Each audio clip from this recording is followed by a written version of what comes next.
picture this. You're 14 years old, the world around you is full of noise, and everyone's got an opinion, especially about religion. You're just trying to figure out what's true, and that's exactly what Joseph Smith was going through in the early 1800s. But here's the thing. His search for truth led to something incredible that would change millions of lives, including mine and maybe even yours. Back then in New York, religion was absolutely everywhere. Revival meetings, different churches, pastors saying their way was the right way. It was absolute chaos. For Joseph, it wasn't just confusing, it was exhausting. Now, let me ask you, have you ever felt like that? Like there are too many voices, too many opinions, and you're just trying to figure out what's real? That was Joseph's life in a nutshell.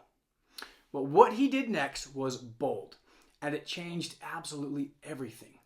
Joseph turned to the Bible, and one verse really stood out. That's James 1:5. If any of you lack wisdom, let him ask of God. Boom! That was a verse that hit him like a ton of bricks. If he didn't know what to do, why not just ask God directly? So that's exactly what he did. One morning, Joseph went to a quiet grove of trees near his home, knelt down, and prayed for answers. Now think about that for just a second. A 14-year-old kid stepping into the unknown, trusting that God would hear him. And then it happened. A bright light appeared. Joseph saw two personages, God the Father and Jesus Christ. They spoke to him. Now, let that sink in for just a second. Can you even imagine? Joseph asked which church he should join, and their answer? None of them. They told him that the full truth had been lost and he'd play a part in bringing it back. That moment, known as the first vision, was just the beginning of the restoration. From there, the Book of Mormon was translated, the priesthood was restored, and the Church of Jesus Christ of Latter-day Saints was established. Pretty amazing, right? And it all started with a kid who had the courage to ask. Now here's the thing. I know this story can feel larger than life, but it's more than just about Joseph. It's about you. It's proof that Heavenly Father knows us, hears us, and wants to guide us. You don't have to be perfect or have it all figured out. You just have to ask and then trust that He's going to answer. Think about your own life.